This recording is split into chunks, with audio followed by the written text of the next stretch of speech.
you enjoyed that little bit of an intro, bit of footage I put together. I'm actually lying upstairs on the floor of a partly converted attic, because it's the only place I can get away from the kids and actually maybe have a bit of peace to do this video. I've had some issues, that being one of them. I've pulled a ligament, snapped it in fact, not pulled it, snapped it, and got mallet finger it's called, where a ligament breaks and it drops down and you can't pick it back up again. 6 weeks, and I have been riding with that on. And so you can't grip the end of the bar. So the footage you've just seen is me riding with that, sort of going, oh, I hope I don't know that anymore. Anyway, that aside, how have I been getting on? Now, you've seen the woes in the previous videos. If you haven't, then obviously pop back and go and check those out. I did about 52 miles on it, catastrophic failure, a short essentially. And you can see how that unfolds in the previous videos.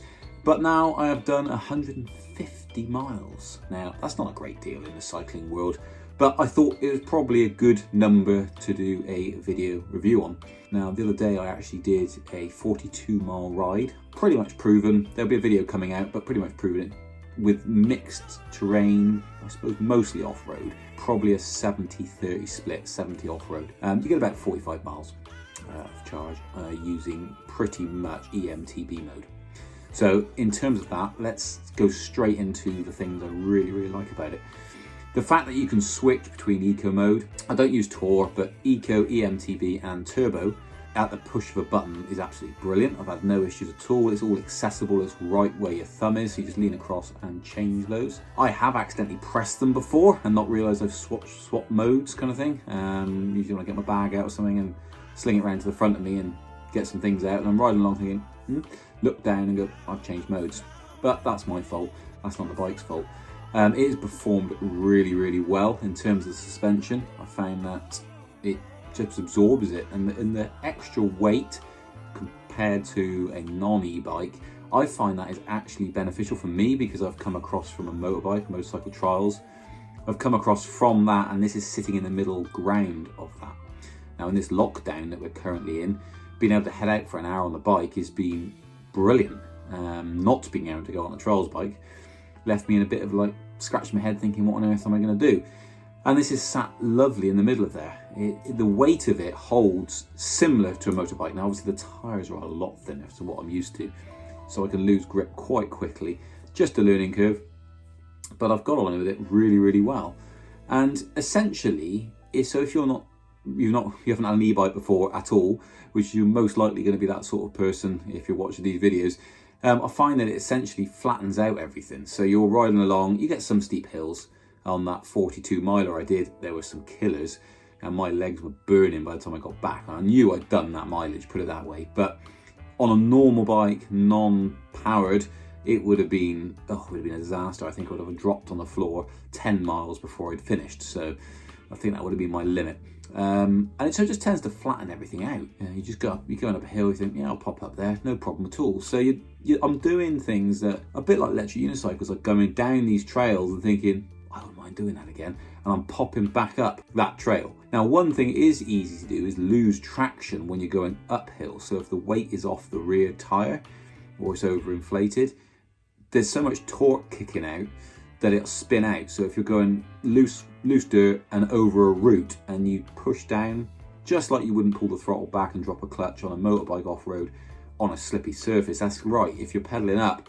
But of course, you haven't got that finite control as such with a throttle. You can get some speed up before, drop it, and then put it back on again. When you're pedaling, if you happen to be on your power foot at the time as it goes down, then it kicks out. So it's controlling that, which again is practice. It's not a fault of the bike. So you can break traction quite easily going up steep, slippy slopes or loose gravel, dirt, etc. because of the motor power. Turbo mode. Let's talk about turbo mode. Turbo mode, just like the other modes, doesn't have any effect really above 15.5 miles an hour. But the turbo mode is very useful, I found, because of pain in my knees. So if I get pain in my knee, I can put it in turbo mode, and as long as I'm just ever so slightly turning those pedals around with not applying pressure, it's almost like a get me home function. And I've used it twice in that scenario where it's been excruciating on my knee, and it's nursed me home. So I've been able to have like a 5-minute break. Of course it slows right down. You're only talking about a tiny little 250 watt motor in there, but it is enough to limp you home essentially. So if you get an injury out there, having that motor to take you back is brilliant. I found that really, really good. Obviously it's a mix of actual cycling, but just takes that pressure off and gives you a bit of relief. The way it rolls on the road with as standard, so I'm talking standard here, got the standard tyres on it, done no modifications to it at all. It's a bit of an old sloggy beast. As soon as you hit a road, it feels like it would slow down to 0 on a 30% incline. So you're trying to go down and it just slows right down. There's only a few hills around here where it picks up speed and goes on. So it's quite noisy. The tyres are noisy on the road. And it's not great at freewheeling, I have to say. But most of the stuff I do is off-road. I mean, it's a full suspension bike, for crying out loud. It's not a road bike, is it? So it's just something worth noting, really, that your freewheeling is restricted. So I suppose it's kind of important if you run out of battery or something, you head off the trails, try and get on the road to get back home as quick as possible. The rolling resistance is high on this one. I've got nothing to benchmark it across, nothing to compare it to, but I just know that it just likes to slow right down on the road. So worth keeping that in mind. The practicalities of putting the screen on and removing the battery, putting the battery in, and same with the screen on and off, taking it on and off and removing it, which is what I do. So I remove the battery and I'll remove the screen, take those out, and I keep them safe away from the bike, just in case. And you can also charge it off bike, so that's good. But the removal of those two things, piece of cake, no problem at all there. Plug and play type job. The only thing I would note is the key that you have to use to release the battery. That can be very fiddly to get it just so. It's just a bit bizarre. I mean, like you put your key in your car and it just turns. Whereas with this, it's like slots in but only halfway. You have to wiggle it all about and turn it around a few times, and then it goes, oh, I'm happy now, and it unlocks. That's a bit fiddly.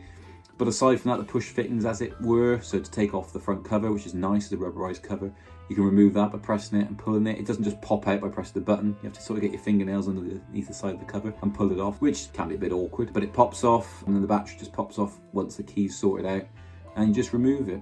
And so having that option to charge on bike or off bike is brilliant. It's probably a 20 to 30 second removal of the battery, basically, and it's quite a heavy, chunky thing. But yeah, taking it on and off, no problem. I've never had any connection issues with the screen, taking that on and off. Obviously it's on, so it doesn't get dirt in it when it's fixed to the machine. And once you take it off, you can clean the screen in the house if you want to. So that's all good as well. In terms of the app functionality, I haven't had any issues at all. The Bluetooth connection to and from has been fine. It just connects to your phone. As soon as I turn the bike on, it's connected pretty much instantaneously. It's recorded all the trips I've done. It's never lost any, but I'm not really using the app. We initially thought with the problems I had that it was a lock feature. It locked me out of the bike, but it turned out it wasn't anything to do with that. It was just displaying that because of a short. But I haven't re-enabled that lock feature. I did pay £9 for it, but I'm going to leave it off for now. There's no real logical reason why I would leave it off. So that concern is just because of a bit of a bitter taste after putting it on last time and having a problem so soon after.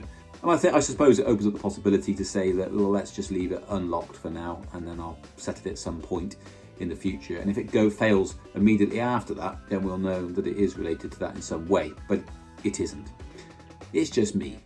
So you've seen in a few of my videos, actually picking the thing up and carrying it. It is a heavy old thing. It's lighter than some. I mean, you're talking a carbon fibre frame, for crying out loud, and only the back triangle is aluminium, plus all the other components, of course. You wouldn't want to be carrying it very far. I've come across stiles and things like that, and fences I have to climb over, and it's a bit of an effort. But that's probably an indication of my level of fitness, to be fair. So it isn't the lightest bike, but as I say, for me, that does have its benefits. It sits and holds its position really well on the trails. So from that point of view, I don't mind that at all. The way it delivers its power as you pedal forward, I think is really nice. I mean, I talked about it losing grip, but actually that's on very steep inclines, and that's not having the weight over the back as you're trying to push forward to get enough inertia into your legs to push the bike up and over. But in terms of the way it delivers that power, it is pretty much seamless, no issues whatsoever. And in freewheeling, the most disengages, no problem at all, not having issues there whatsoever. Just delivers power really, really nice. Now, the only thing is, and I have mentioned it before, is backing off when you change gear, so you lose that momentum of a climb. If you don't want to clang those gears into position, then you have to pedal, the power's on, and just release, wait until you hear that motor just kick down a notch, and then change gear and start pedaling again gently, and bring the gear in, all in a matter of a second kind of thing. But you do lose that momentum if you want to maintain your cassette as best as possible. That might be advisable.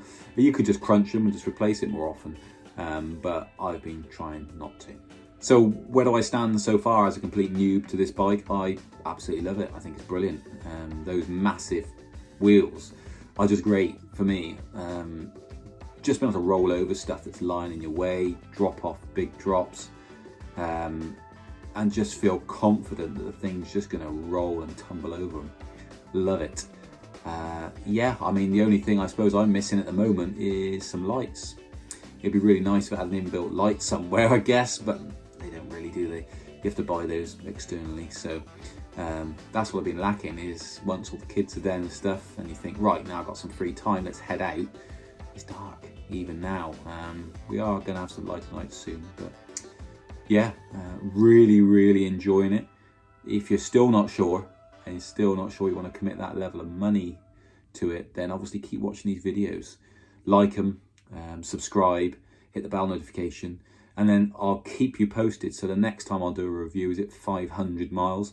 So we've done 150 now, at 500. So it's going to be a few weeks' time. I don't know, 4 or 5 weeks' time, something like that, approximately.